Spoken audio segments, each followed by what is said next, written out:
ఒక 1 month back అనుకుంటా అండి. నేను వైజాగ్ నుంచి హైదరాబాద్ ఎళ్తున్నప్పుడు ఒక మోటివేషనల్ స్పీకర్ ఇచ్చిన రీల్ చూసాను.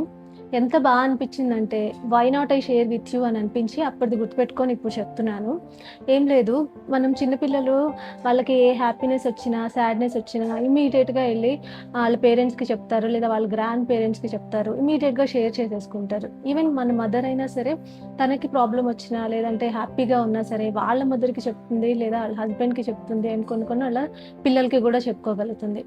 కానీ ఫాదర్ విషయానికొచ్చేసరికి తను హ్యాపీనెస్ షేర్ చేసుకున్నారేమో గానీ, తను చిన్న ప్రాబ్లమ్స్ కానీ, ఏ చిన్నదైనా సరే బాధ అనిపించినా సరే, ఎవ్వరితో అయినా వైఫ్‌తో కానీ, పేరెంట్స్‌తో కానీ ఎవ్వరితో అయినా సరే షేర్ చేసుకోవడం అనేది మీరు చూసారా? నేనైతే చూడలేదు. సో, ఏం లేదు, మన పిల్లలు పెద్దవాళ్ళయ్యి, ఆళ్ళకి మంచి మార్క్స్ వచ్చి, లేదా బిజినెస్‌లో సక్సెస్ అయ్యి, ఏదో హ్యాపీనెస్ ఉండి, ఆళ్ళు నాన్న నాకింత సాధించాను అని చెప్పుకునే దానికంటే కూడా, నాన్న నేను పెద్దయ్యాను. నేను మీకున్నాను. ఇప్పటి నుంచి మీకు ఏ చిన్న ప్రాబ్లమ్ వచ్చినా నాతో షేర్ చేసుకోండి. అన్నీ నాతో షేర్ చేసుకోండి. నేనున్నాను మీకు అని భరోసా ఇచ్చేనప్పుడు ఏ ఫ్యామిలీ అయినా సరే చాలా హ్యాపీగా ఉంటుందండి.